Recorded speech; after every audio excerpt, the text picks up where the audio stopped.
कि अब इस मुल्क के बर्बादी के आसार नज़र आते हैं, अब इस मुल्क के बर्बादी के आसार नज़र आते हैं और दिल्ली के हुकूमत पर बैठे हुए तानाशाह नज़र आते हैं, तानाशाह नज़र आते हैं।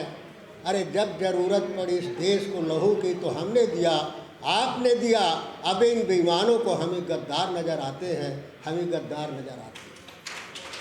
आज हमें सोचना होगा गंभीरता से, और सोचना ये होगा कि 1-2 मिनट का किस्सा है, उसके माध्यम से आप पूरा समझ जाए कि लड़ाई किस तरह से है। एक पिछड़ा दलित शोषित जिसे हम कहते हैं, हम उसे कर्मवीर कहते हैं, और एक जो अन्याय करने वाले, हक अधिकार हड़पने वाले हैं, उन्हें आरामवीर कहते हैं। कर्मवीर और आरामवीर की लड़ाई। एक कर्मवीर का साथी जा रहा था, दोनों हाथ में तलवार लिए हुए थे, और घर से आरामवीर निकलता है, उसकी पिटाई कर देता है, उसका सारा सामान छीन लेता है। वो कुछ बोलता नहीं। लोगों ने कहा भाई कैसे हो, तुम्हारे ऊपर अन्याय किया, तुम्हारी पिटाई कर दिया, तुम्हारा सामान छीन लिया और तुम कुछ बोले नहीं। तो उसने कहा भाई गुस्सा तो हमें बहुत आया था कि हमारे साथ बड़ा अन्याय कर रहा है, इसका बदला लूँ, लेकिन क्या करें, हमारा कोई हाथ खाली नहीं था, इस वजह से हम प्रतिकार नहीं कर पाए। दोनों हाथ में तलवार ली। और उसने कहा कि अरे भाई इससे तो तलवार है, इससे तुम उसका सर भी उतार सकते थे, बदला ले सकते थे। तो उसने कहा हमारे भी विचार में आया था, लेकिन हमने धर्म ग्रंथों में पढ़ा था कि अगर किसी को चोट पहुंचाओगे, हत्या हो जाएगी, तो फिर स्वर्ग नहीं मिलेगा। इस वजह से हमने उसका उपयोग नहीं किया। केवल इसका तात्पर्य है कि अधिकार, जनतंत्र में सबसे बड़ा अधिकार आपके पास है। आपकी आबादी 90% है, और अगर उसका उपयोग बाबा साहब के संविधान के आधार पर करना आप नहीं सीखोगे तो आपके हितों की रक्षा कोई नहीं कर पाएगा, ये समझना चाहिए। और दूसरा, हम अगर उसका उपयोग धर्म के नाम पर नहीं करते, स्वर्ग के नाम पर नहीं करते, तो निश्चित रूप से हमारे हितों की रक्षा कोई नहीं कर पाएगा।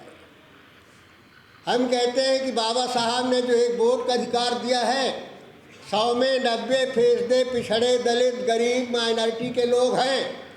अरे कितना मोदी, कितना सरकार नाम चेंज करेगी, कितना नाम काटेगी, अगर ये समझ जाए 90% कि हमारा अधिकार ये है, हमें इस तरह से रास्ता तय करना है, हमें ये पहचान करना है, तो कुछ होने वाला नहीं है। हम सब में 100 में 90 हैं, तो 90 में कितने काटेंगे? 10 काटेंगे, 20 काटेंगे, 25 काटेंगे।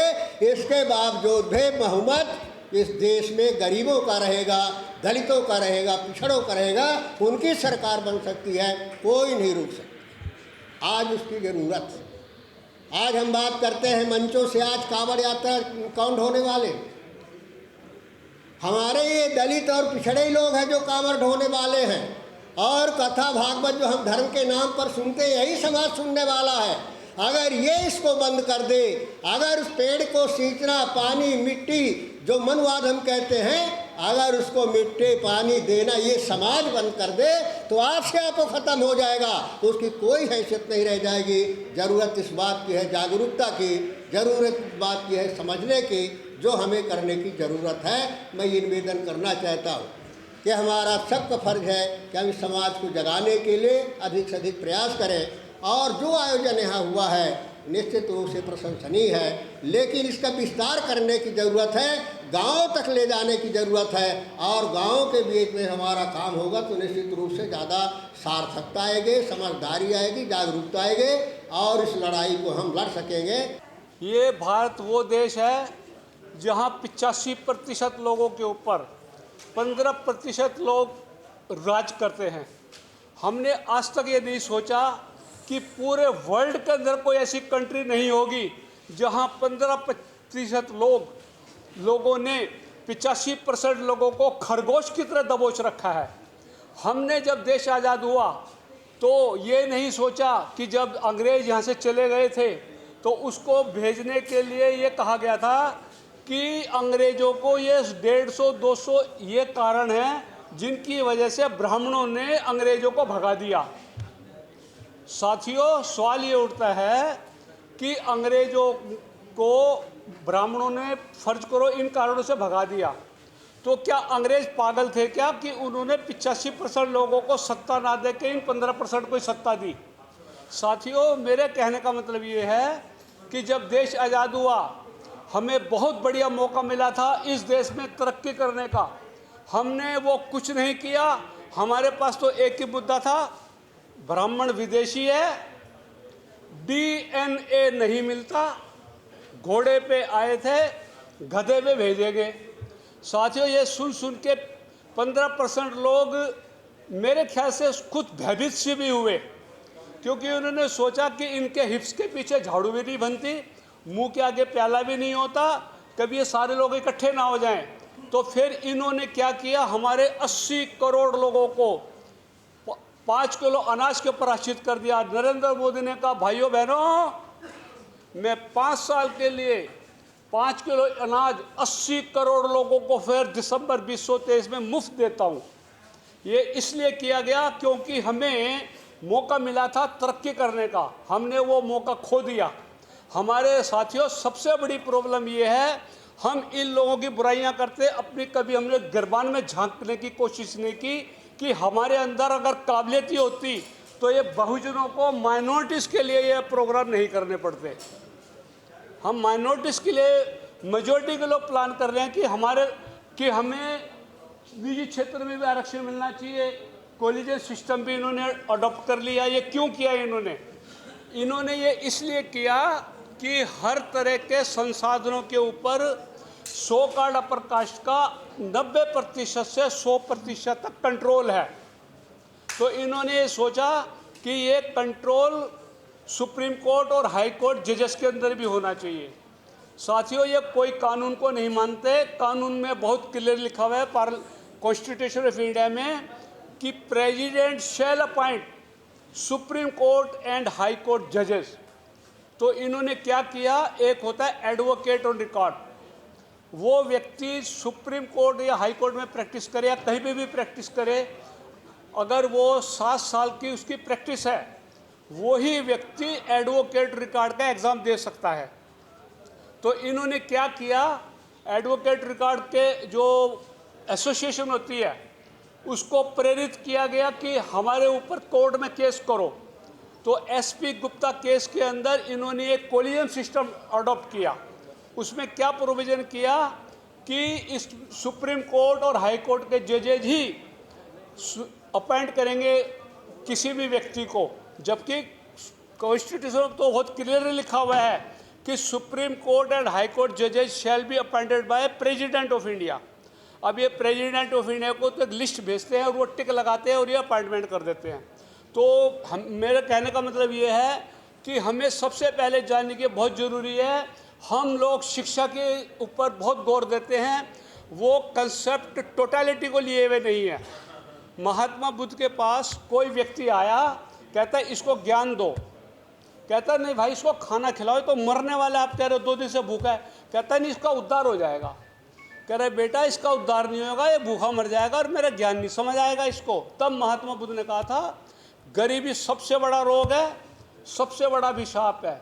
बुद्ध धर्म के ग्रंथों में लिखा हुआ है, धनहीन व्यक्ति दिमाग से विचलित रहता है। बुद्ध धर्म के ग्रंथों में ये लिखा हुआ है ना। और BHU का प्रश्न तो यहाँ तक का है कि मौत के खौफ से भी खतरनाक गरीबी का खौफ होता है।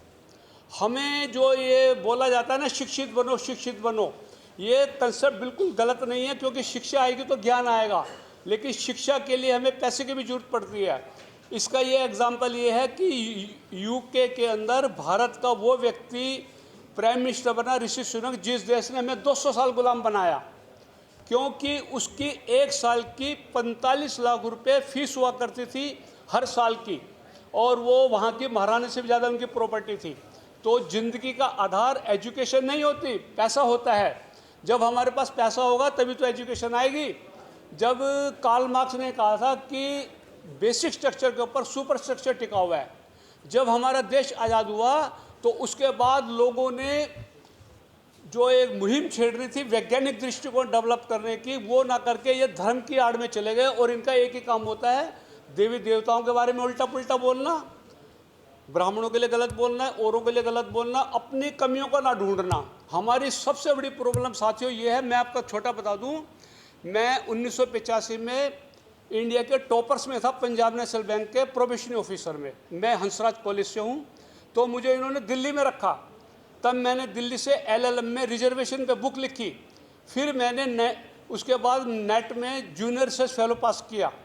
तब मैंने 25 साल पहले बैंक ऑफिसर की जॉब छोड़ दी। अब मैं एडवोकेट हूँ। हमारी साथियों सबसे बड़ी प्रॉब्लम SC ST OBC की है, इन लोगों को इंग्लिश नहीं आती।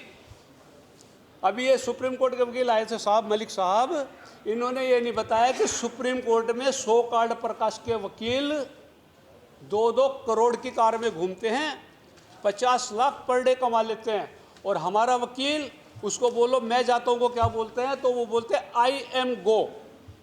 इन लोगों को ये नहीं पता विवेकानंद सिंपली BA पास था, वो इतने ग्रेट पर्सनैलिटी था, बाबा साहब को 32 डिग्रियाँ मिली, इतने महान थे। आप लोगों को जानकारी है कि जैसे स्टेट में जिला परिषद का चुनाव होता है अध्यक्ष का, ब्लॉक का चुनाव होता है ब्लॉक प्रमुख का, तो वहाँ पर वोटों की खरीदारी होती है, और ख़ास तौर पर बहुजनों की, और उनको ये रहता है कि ये पैसा भी ले रहा है, वोट भी नहीं देगा, तो उनके राइटर बना दिए जाते हैं, उसके हाथ में प्लास्टर चढ़ा दिया जाता है कि ये वोट नहीं डाल सकता है, तो उनके बदले दूसरा आदमी वोट डालता है।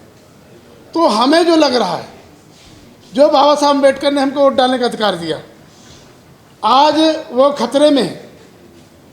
और लगातार जैसे न्यायपालिका में आरक्षण नहीं है, राज्यसभा में नहीं है, विधान परिषदों में नहीं है,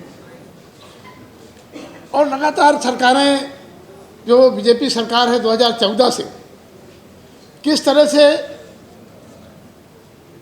आरक्षण को ख़त्म कर दिया है, सरकारी नौकरियों को ख़त्म कर दिया है, विद्यालयों को ख़त्म करके, पाठशालाओं को ख़त्म करके मौशालाएँ खोल रही है, पूरे देश में आवाज़ उठ रही है। लेकिन समस्या ये है कि हम लोग अपने अपने स्वार्थ के कारण, क्योंकि चुनाव आयोग जिस तरह से सरकार के इशारे पे काम करता है, मैं 2022 में चुनाव लड़ा, मैं अपनी बात बता दूं, विधानसभा का मेरे प्रत्येक बूथ में वोटर कार्ड दिए गए, मेरे जितने बूथ एजेंट थे, कार्यकर्ता, सबको लाल कार्ड दे दिया गया कि आप घूम नहीं सकते, मूवमेंट नहीं कर सकते, अपना वोट डाल के आप जाइए और क्षेत्र में कहीं नहीं दिखेंगे। यशो ने एक मिनी गुंडा एक्ट बोलते हैं उसको, लाल कार्ड को, उससे हमारा वोट प्रभावित हुआ। और जो मतदाता सूची पहले थी उसमें हर मतदाता, हर पोलिंग में डिलीट की मोहर लगा दी गई। मैं चुनाव आयोग आया, चुनाव आयोग से शिकायत किया, यशो की शिकायत किया है, RO की शिकायत किया, लेकिन कोई असर नहीं हुआ। और गिनती में इसके बाद उन्होंने सबसे बड़ी बात, एक जज की तरह मंच बना दिया है। हम लोग बहुत, पटेल साहब बहुत लंबे अरसे से, मैं 1991 में MLA पहली बार बना था, 4 बार MLA रहे। पहले ऐसे बैठ कर के हम लोग गिनती कराते थे, जो RO की सीट होती थी, तो जो टेबल से गणना आती थी तो सब लोग देखते थे और उसका मिलान करते थे कि हमारा एजेंट ने, इन्होंने सही किया कि नहीं, और टेबल उनके साइन कराए जाते थे, फिर राउंड की घोषणा होती थी। अब उन्होंने 10 फीट ऊंचे बना दिया है RO की सीट। SDM RO होगा, उसके स्टाफ होंगे, कंप्यूटर होगा, 10 फीट ऊपर बैठेगा। कैंडिडेट और जो उनके RO की गणना के पदाधिकारी वो नीचे बैठेंगे।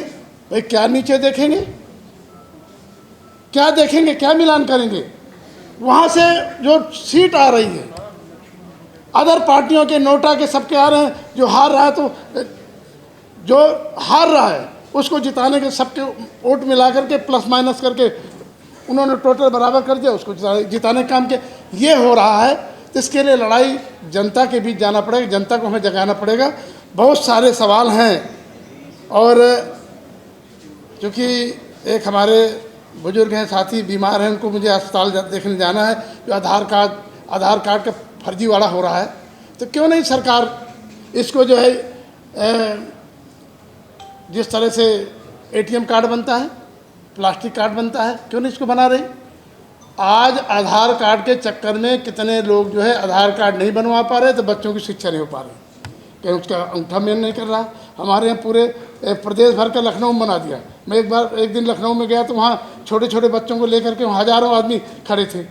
अब कौन गरीब आदमी जो मजदूरी करता है, डेली 400 रुपये मजदूरी करता है 300 की, तो वो कैसे आधार कार्ड अपना बनवा पाएगा बच्चों को, वो शिक्षा से वंचित हो जाएगा।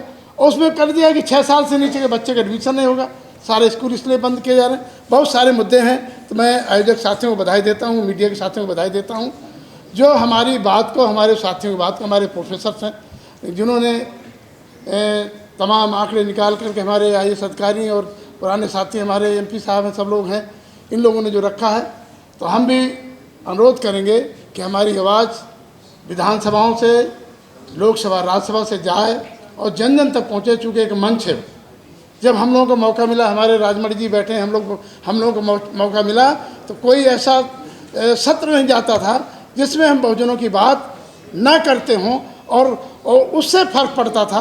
हम यहाँ से पाठशाला से पढ़ के जाते थे, वहाँ पे जब बोलते थे तो हमको पूरी ताकत मिलती थी। तो मैं आयोजक साथियों को बहुत बहुत बधाई देता हूँ। धन्यवाद। जय भीम, जय भारत।